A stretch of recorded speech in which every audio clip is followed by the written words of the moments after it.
नमस्कार, India voice पर स्वागत है आपका। मैं हूं आपके साथ प्रियंका मिश्रा। बुलेटिन की करेंगे शुरुआत। रायबरेली के हरचंदपुर थाना क्षेत्र में गाड़ियों के शोरूम में हुई चोरी के मामले में पुलिस के फर्जी खुलासे की पोल खुल चुकी है। एसओजी टीम ने 4 अगस्त को युवकों को सलोन से गिरफ्तार किया। 5 अगस्त को हरचंदपुर थाना क्षेत्र से युवकों की गिरफ्तारी दिखाई गई थी। आरोपियों की गिरफ्तारी की पूरी घटना सीसीटीवी कैमरे में कैद हो गई है। तो वहीं गिरफ्तार किए गए युवक लकड़ी के व्यापारी बताए जा रहे हैं।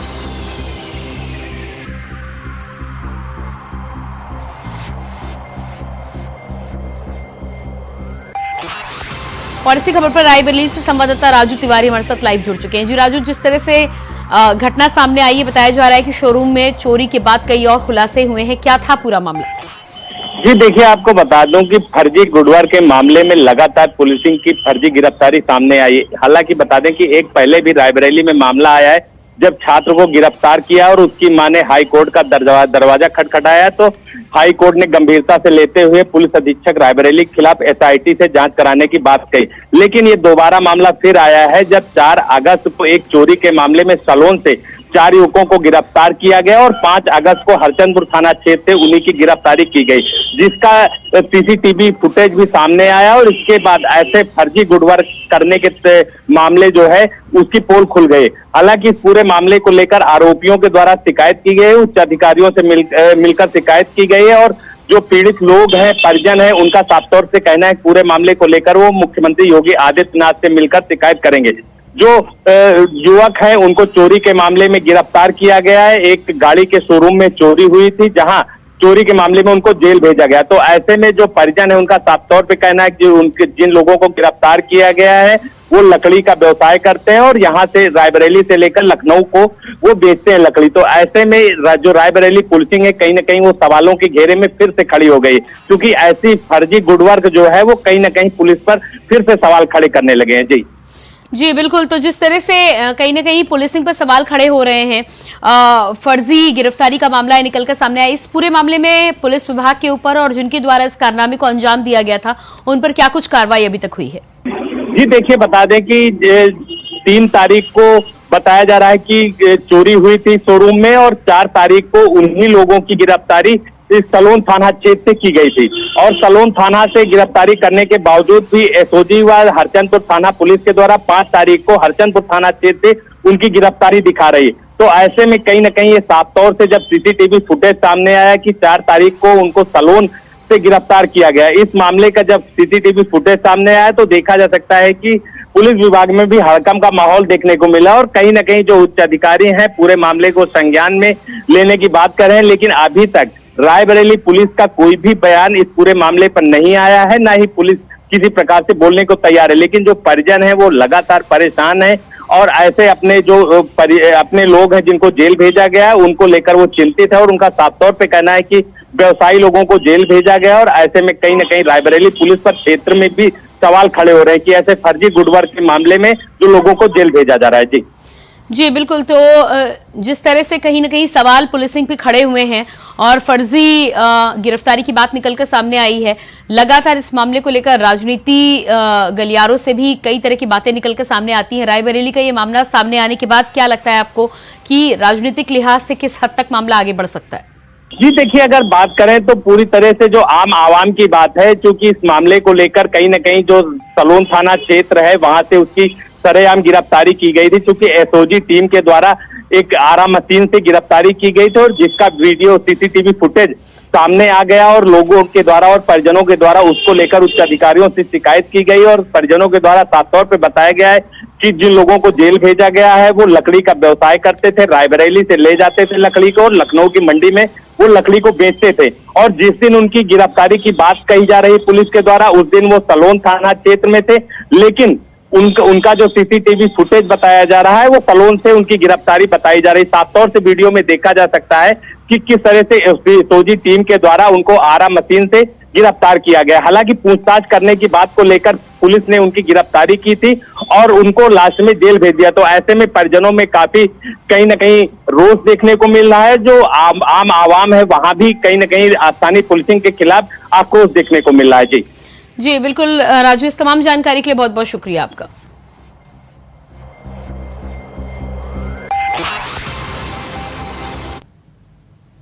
और इसके बाद बात करेंगे अगली खबर को लेकर। अरविंद केजरीवाल ने जमानत याचिका की खारिज। सुप्रीम कोर्ट में जमानत याचिका दाखिल की गई। सीबीआई गिरफ्तारी को लेकर कोर्ट में चुनौती दी गई है। वहीं दिल्ली हाईकोर्ट ने याचिका को किया था खारिज। दिल्ली हाईकोर्ट ने याचिका को किया था खारिज। हालांकि निचली अदालत में एक बार फिर से याचिका दायर करने को लेकर छूट दी गई थी हाईकोर्ट के द्वारा, लेकिन दिल्ली हाईकोर्ट ने याचिका को खारिज किया था। सीबीआई की गिरफ्तारी को कोर्ट में सीएम अरविंद केजरीवाल की तरफ से चुनौती दी गई थी, जिस पर सुनवाई के बाद दिल्ली हाईकोर्ट ने जमानत से इनकार कर दिया था। तो दिल्ली हाईकोर्ट ने याचिकाओं को किया था खारिज। सीबीआई गिरफ्तारी को कोर्ट में चुनौती दी थी।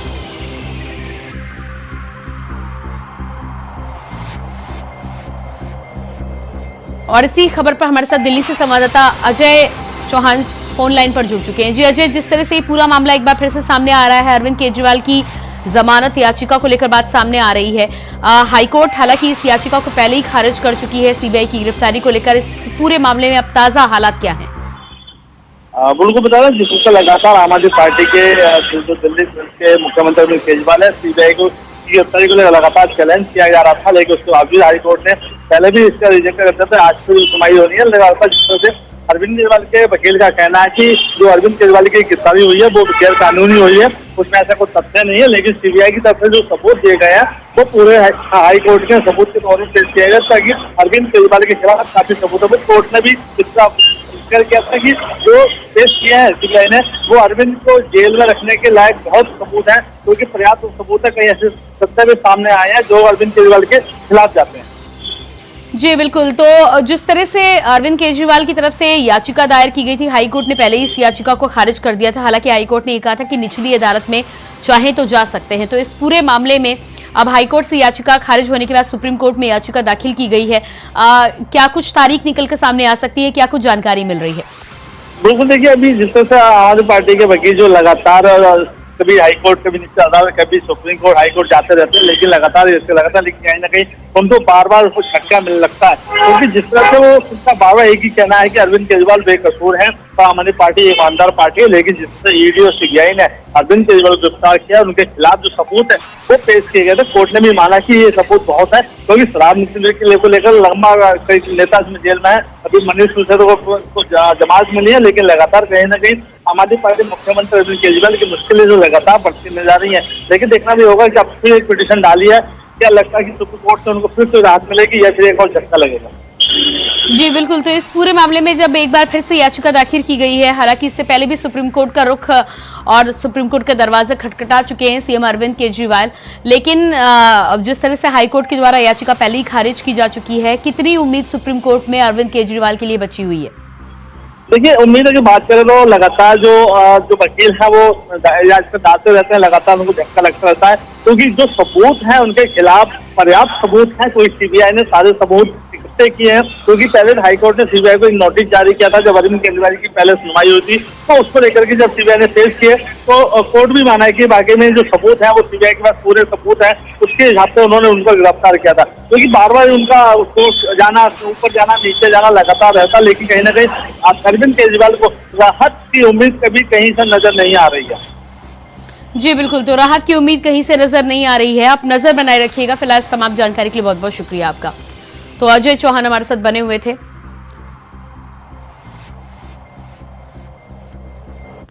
और इसके बाद बात करते हैं अगली खबर को लेकर। खबर अमेठी से सामने आ रही है, जहां संदिग्ध परिस्थितियों में रेलवे स्टेशन पर बेहोशी की हालत में अज्ञात बुजुर्ग महिला पाई गई है, जिसके बाद सूचना पर पहुंची पुलिस ने महिला को बीमार समझकर इलाज के लिए भर्ती कराया। वहीं डॉक्टरों की टीम ने बुजुर्ग महिला को मृत घोषित कर दिया। इस दौरान पुलिस ने शव को कब्जे में लेकर पोस्टमार्टम के लिए भेजा है। पुलिस सोशल मीडिया का सहारा लेकर अज्ञात महिला के शव की पहचान करने में जुटी है। वहीं मुसाफिर खाना कोतवाली क्षेत्र रेलवे स्टेशन के पास का ये पूरा मामला बताया जा रहा है।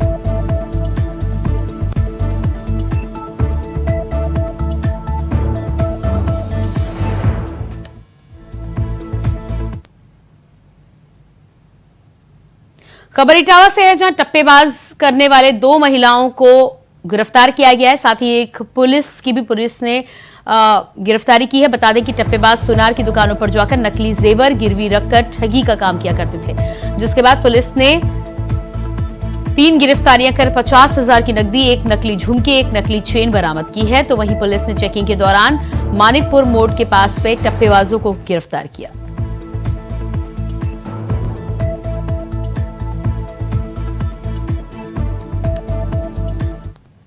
और में एक 2 महिलाओं समेत एक पुरुष पकड़ा गया है, जिसमें किसनी और करहल मैनपुरी के निवासी हैं और यहाँ आकर के वो सोने की चेन जो है, जो कि साबित हो गया, जैसे सोनार ने जैसा कि साबित किया कि ये उनको गिरवी रखे हुए थे और ये असली नहीं थे, नकली जेवरात थे। उनके बदले में उन्होंने पैसा ले लिया और बाद में जब कंप्लेन हुई, इसकी सोनार द्वारा कंप्लेन की गई, तो उसी आधार पर जब वेरिफिकेशन किया गया, पूछताछ की गई, तो इसमें से 3 लोग पकड़े गए हैं, जो फुटेज के आधार पर तथा और जो हमारा पुलिस का सिस्टम होता है उसके आधार पर ये मुखबिरी और टिप ऑफ के आधार पर पकड़े गए हैं। 3 लोग पकड़े गए। इसमें एक पुरुष है जो कि ट्रक ड्राइवर है करहल का, और किसनी उसकी एक पत्नी, पति पत्नी दोनों हैं, साथ ही साथ उसकी एक दोस्त है। तो 2 महिलाएं, एक पुरुष इसमें गिरफ्तार किए गए हैं तथा इन पे 318 VNS का 2 VNS का अभियोग दर्ज किया गया है। रिकवरी में 50,000 रुपए और वो चेन तथा झुमकी इत्यादि बरामद की गई है, जिसको सोनार के हिसाब से ये पाया गया है कि ये वास्तविक सोने के नहीं है तथा ये लोग फ्रॉड करके जो है पैसा कमाने का प्रयास कर रहे थे, जिसके आधार पर अभियोग दर्ज करके विधिक कार्रवाई करते हुए थाना 1 दिल इंस्पेक्टर द्वारा जेल भेजने की कार्रवाई सुनिश्चित की जा रही है। आज सावन महीने का चौथा सोमवार है। सभी शिव मंदिरों में भक्तों की लंबी कतारें देखी जा रही है। इस दौरान बम बम भोले के जयकारों से सभी शिवालय गूंज रहे हैं। इस दौरान पुलिस प्रशासन ने भी सुरक्षा के पुख्ता इंतजाम किए हैं। भारी भीड़ को नियंत्रित करने के लिए पुलिस अलर्ट मोड पर है। भक्त दूध और जल से भगवान शिव का अभिषेक कर रहे हैं।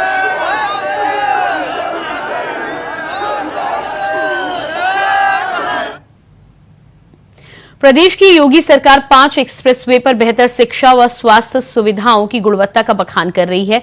वहीं आजादी के 75 साल बीत जाने के बाद भी रुदौली विधानसभा की ग्राम पंचायत मीसा के मजरा पूरे गुजरनपुरा गांव के निवासियों तक विकास की किरण तक नहीं पहुंच पाई है।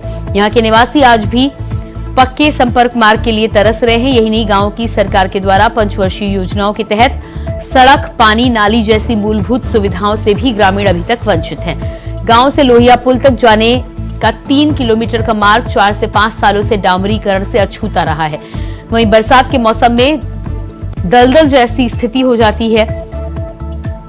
सड़कों व नालियों में पानी भर जाता है। इसके अतिरिक्त गांव में पेयजल के लिए मात्र 2 हैंडपंप लगे हैं, वो भी खराब हैं। घरों के पानी निकास के लिए नालियां नहीं है, जिससे घरों का गंदा पानी नालियों में भरता है। आइए देखते हैं इस पर एक रिपोर्ट।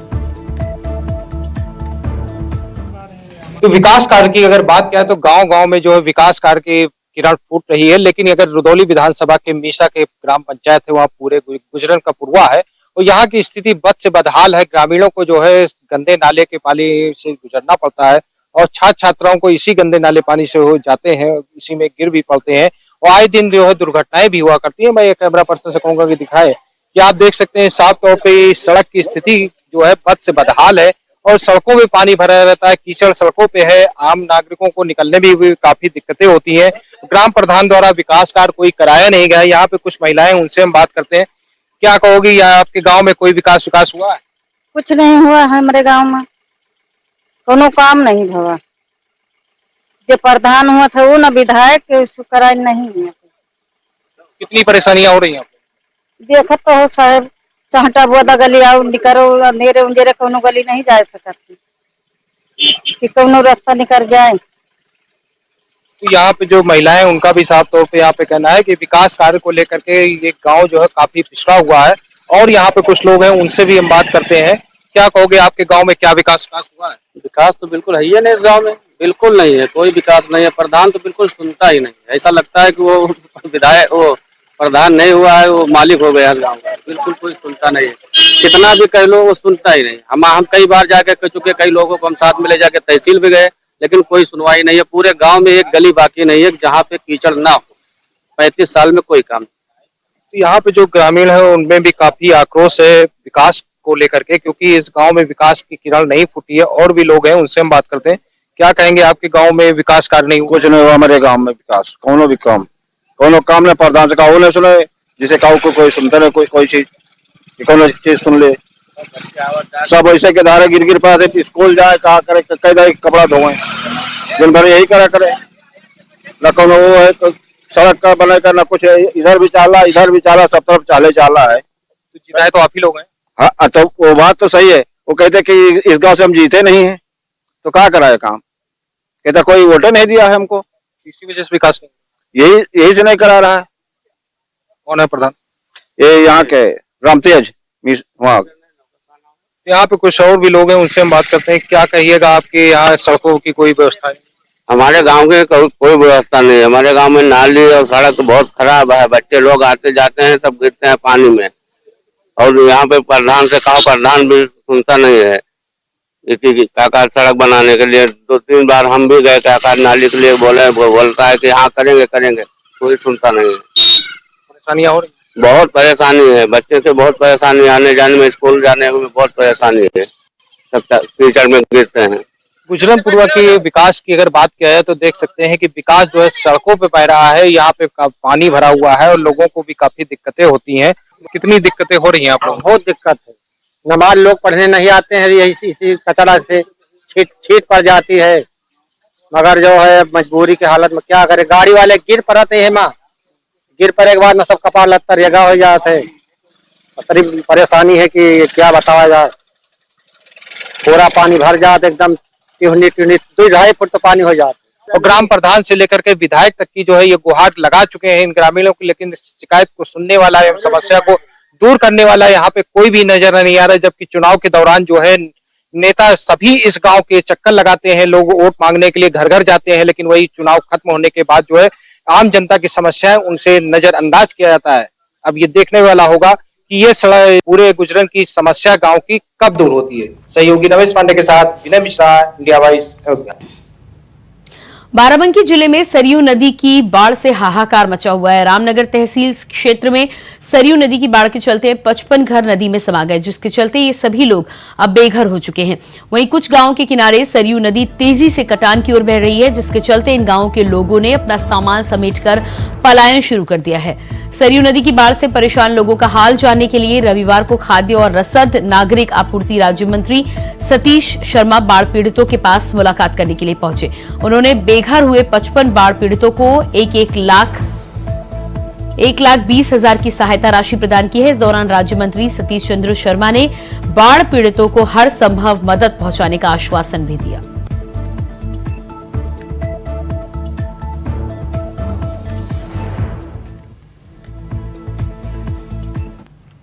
आरक्षण को लेकर सियासत गरमाई हुई है। बीते दिनों बसपा प्रमुख मायावती ने आरक्षण को लेकर सपा पर सवाल उठाए थे, जिसके बाद अब सपा अध्यक्ष अखिलेश यादव का रुख सामने आया है। सपा अध्यक्ष अखिलेश यादव ने आरक्षण को लेकर पोस्ट किया है। इस दौरान अखिलेश ने लिखा है कि सदियों की गैर बराबरी पार्टी से नहीं की जा सकती। साथ ही उन्होंने कहा कि आरक्षण का उद्देश्य वंचितों शोषितों का सशक्तिकरण करना है और सपा SC/ST कोटे में क्रीमी लेयर के खिलाफ है। साथ ही बीजेपी पर हमला करते हुए अखिलेश ने लिखा है कि बीजेपी की अंदरूनी सोच आरक्षण विरोधी है।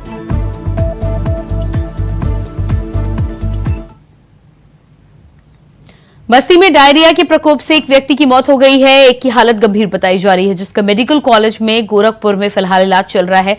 जिसकी सूचना मिलते ही बस्ती सदर विधायक महेंद्र नाथ यादव कसेला गांव पहुंचे और स्वास्थ्य टीम के साथ लोगों का इलाज को लेकर जानकारी हासिल की। बता दें कि दर्जनों लोग डायरिया के इन्फेक्शन से ग्रसित हैं। ग्रामीणों को टंकी का पानी पीने से मना किया गया है।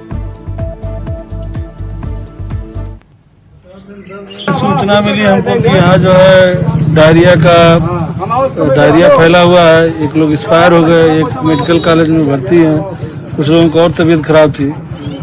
तो हमको सूचना मिली प्रधान जी के माध्यम से, हमने CMO साहब को बताया। CMO साहब ने टीम भेजी, हम भी आए हुए, डॉक्टर साहब आए हैं, पूरी टीम आई हुई है। आप लोगों ने पूरे गांव के लोगों को चेकअप किया, सबको दवा भी दिया और सबको बताया कि किस तरीके से रहना, पानी कैसे उबाल के ठंडा करके पीना है। अभी स्थिति कंट्रोल में है, सबको दवा भी दी है। बाकी लोगों को बताया भी है कि अगर किसी की तबीयत खराब होती है तो हॉस्पिटल पे आ जाए या 108 पे फोन करे तो गाड़ी आ जाएगी और हॉस्पिटल में तुरंत पहुंचा। गोल्डी मेहंदी क्वींस 2024 प्रतियोगिता का आयोजन कानपुर के जोहारी देवी इंटर कॉलेज में संपन्न हुआ, जिसका शुभारंभ कंपनी के निदेशक सोम गोयनका ने दीप प्रज्वलित कर किया। आपको बता दें कि गोल्डी मसाला ग्रुप पिछले 24 सालों से पूरे देश में मेहंदी प्रतियोगिता एवं प्रतिभा उत्थान कार्यक्रम का आयोजन करता है, जिसमें शहर से विभिन्न स्कूलों के हजारों छात्राएं भाग लेती हैं। साथ ही गोल्डी मसाले ग्रुप पूरे देश में 20 से 25 केंद्र बनाकर इस तरह के आयोजन करती है, जिसमें छात्राएं बढ़ चढ़कर हिस्सा लेती हैं। और सबसे खुशी की बात यह है कि छात्राओं ने इसी को अपना व्यवसाय बनाकर अपना और परिवार का भरण पोषण करने का भी ठाना है। पूरे देश में 30,000 लड़कियां प्रतियोगिता में हिस्सा लेती हैं, जिनको गोल्डी मसाला ग्रुप की तरफ से इनाम और खाने पीने की पूरी सुविधा उपलब्ध कराई जाती है। प्रतियोगिता के आयोजन में किसी भी प्रकार का कोई शुल्क या पैसा नहीं लिया जाता। गोल्डी प्रतिभा मंच के अंतर्गत हम विविध प्रकार के कार्यक्रम बच्चों के उत्साहवर्धन के लिए किया करते हैं। मेहंदी एक ऐसा विषय है कि किसी भी जाति या धर्म के समुदाय में प्रतिभा का एक द्योतक है, और कोई भी मांगलिक कार्य हो तो उसमें मेहंदी को शुभ माना जाता है। आपको जानकर ये खुशी होगी और हमें बताने में बड़ा हर्ष है कि ये मेहंदी कार्यक्रम के अंतर्गत कुछ प्रतिभाशाली बच्चे इसको आगे चल के अपने जीवन का उपार्जन बना लेते हैं और इसके माध्यम से अपना परिवार चलाते हैं, आय करते हैं और आगे बढ़ने का उनके अंदर एक उत्साह जागृत होता है। हमारा उद्देश्य सदैव से यही रहा है कि मसाले, अचार, हींग, पापड़, गुलाब जामुन, कलेवा, चाय और अभी नया एक उत्पादन हमने निकाला है, double engine detergent powder. Amethi के शुक्ल बाजार थाना क्षेत्र के मजगांव पूरे पांडे गांव में शॉर्ट सर्किट के चलते घर में आग लग गई। आग ने विकराल रूप ले लिया। घर में रखे गैस सिलेंडर को भी चपेट में ले लिया, जिससे गैस सिलेंडर में आग लगने से सिलेंडर फट गया और मकान क्षतिग्रस्त हो गया। साथ ही घर गृहस्थी का सारा सामान, लाखों रुपए के अन्य सामान जलकर राख हो गए। देर रात आग की लपटें व शोरगुल सुनकर ग्रामीणों ने फायर ब्रिगेड को सूचना दी, जिसके बाद ग्रामीणों ने कड़ी मशक्कत के बाद आग पर काबू पाया। मामला है कि लाइट से आग लग गई है। नुकसान कम से कम 3 लाख रुपए का हुआ है। घर सिलेंडर जल गया है, घर का जो खाना राशन था वो जल गया है, बच्चों के कपड़े जल गए हैं और घर का जो सूचना सबको दिया था। तो प्रधान जी आए थे और धोकल की सहायता मिली, लाइट वालों की सहायता नहीं मिली, यही घर पे बाहर लेके थे। अगली खबर जौनपुर से है, जहां पति से झगड़ा होने पर पत्नी ने अपने 1.5 वर्षीय बेटी की चाकू से गला रेतकर हत्या कर दी। बाद में महिला ने खुद भी उस चाकू से अपना गला काट लिया, जिसके बाद गंभीर हालत में दोनों को जिला अस्पताल में भर्ती कराया गया है, जहां डॉक्टरों ने दोनों को मृत घोषित कर दिया। जौनपुर के नवेड़िया थाना क्षेत्र के जेठपुरा गांव का यह पूरा मामला बताया जा रहा है। और इसी के साथ फिलहाल इस बुलेटिन में इतना ही। खबरों का सिलसिला जारी रहेगा। नमस्कार।